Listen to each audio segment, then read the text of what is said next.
Hey, English learners, welcome back to Skillify English, the podcast where we help you learn real, natural English the fun way. I'm John. And I'm Neha, and oh my goodness, we are so happy you're here today because this one is special. It really is. We're doing another storytime episode, which honestly might be my favorite format we do. Same, because today it's not just a story, it's a true story, and it's embarrassing, and it's about me. It is absolutely about her, and I have been waiting to talk about this on the podcast for weeks.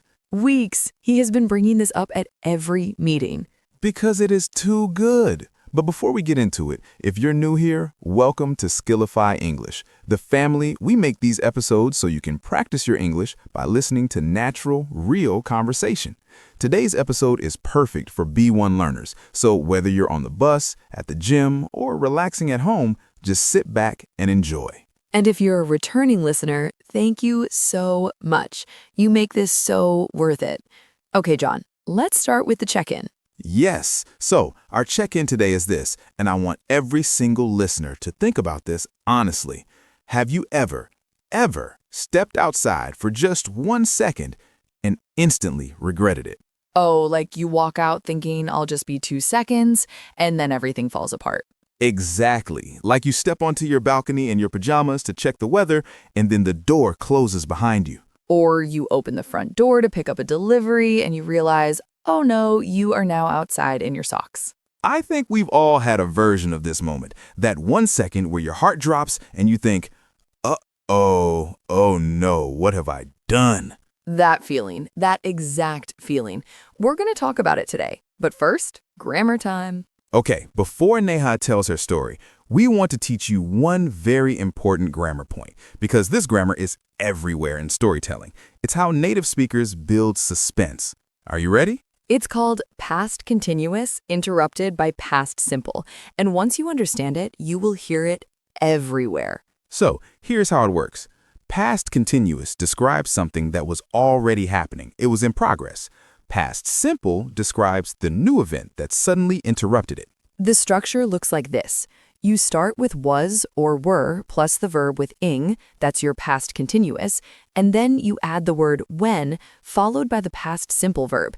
That's the interruption. Let's use an example from today's topic. Listen carefully. I was taking out the trash when the wind suddenly blew the door shut. Beautiful. So I was taking out the trash. That was the action already happening. It was in progress. And then the wind blew the door shut. That's the moment everything changed. One more. She was standing in her pajamas when she realized the door was locked. Oh, that one is very specific and very personal. Just a little bit. Okay, listeners, keep this grammar in your mind as Neha tells her story. Try to notice every time she uses it. All right, Neha, the floor is yours. Okay, so before I tell the story, let me introduce a few words that you'll need to understand it, because these are very common household words and they're important. Go for it. First, a front door. That's the main door of your house or apartment, the big one at the entrance. Next, a lock. A lock is the small metal device on a door that keeps it closed and secure. You need a key to open it. And keys. You all know keys, right? Those small metal things you carry to open your lock. Very small, very easy to forget. Very easy to forget. Then we have a doormat. That's the small rug or mat that sits right in front of your door. People sometimes hide a spare key under it.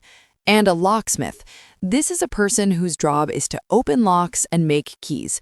If you are locked out, a locksmith is your best friend. And what about feelings? Because there are some feelings in this story too.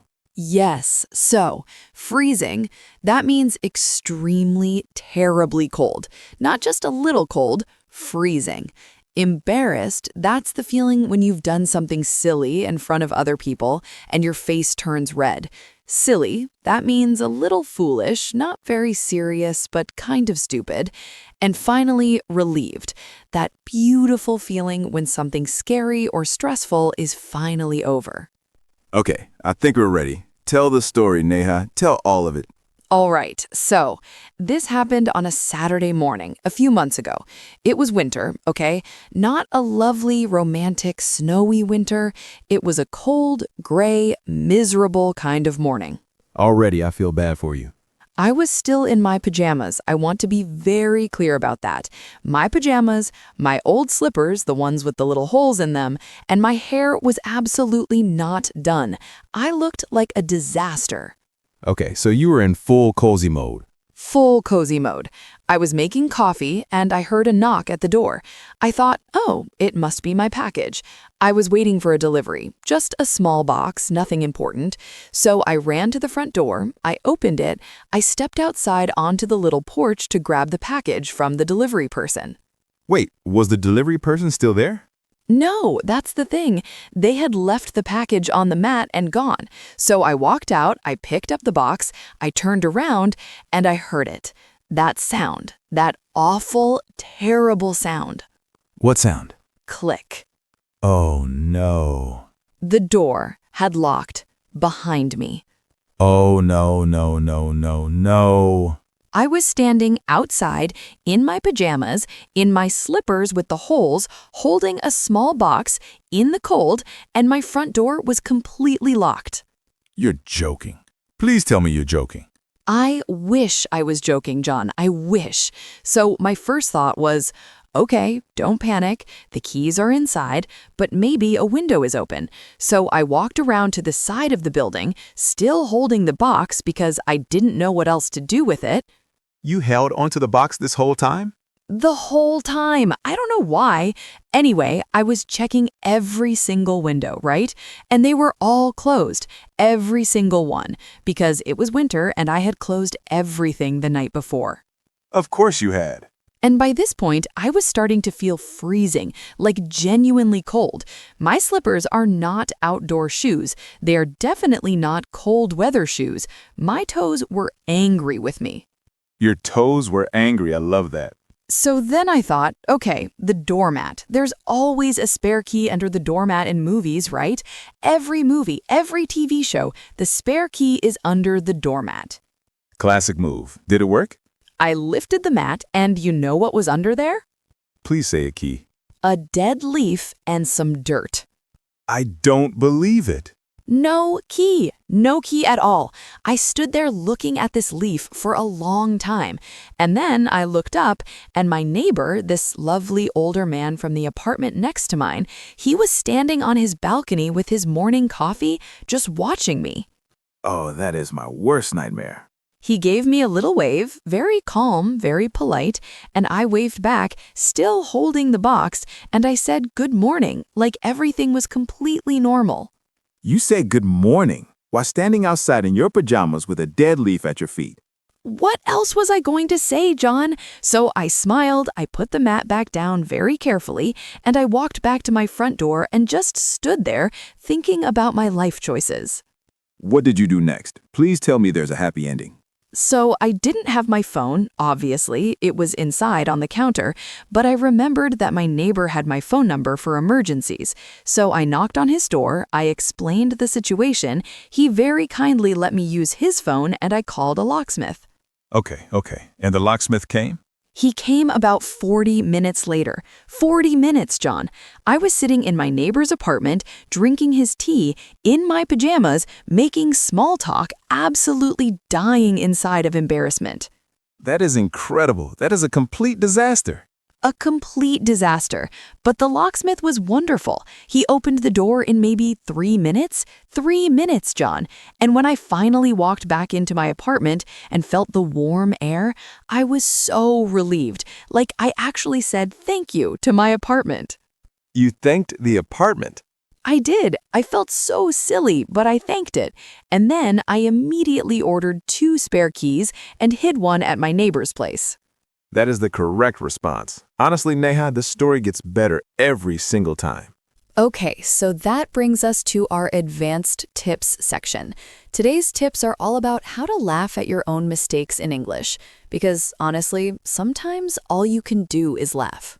Native speakers do this all the time. When something embarrassing happens, we use specific phrases to tell the story in a funny, self-aware way.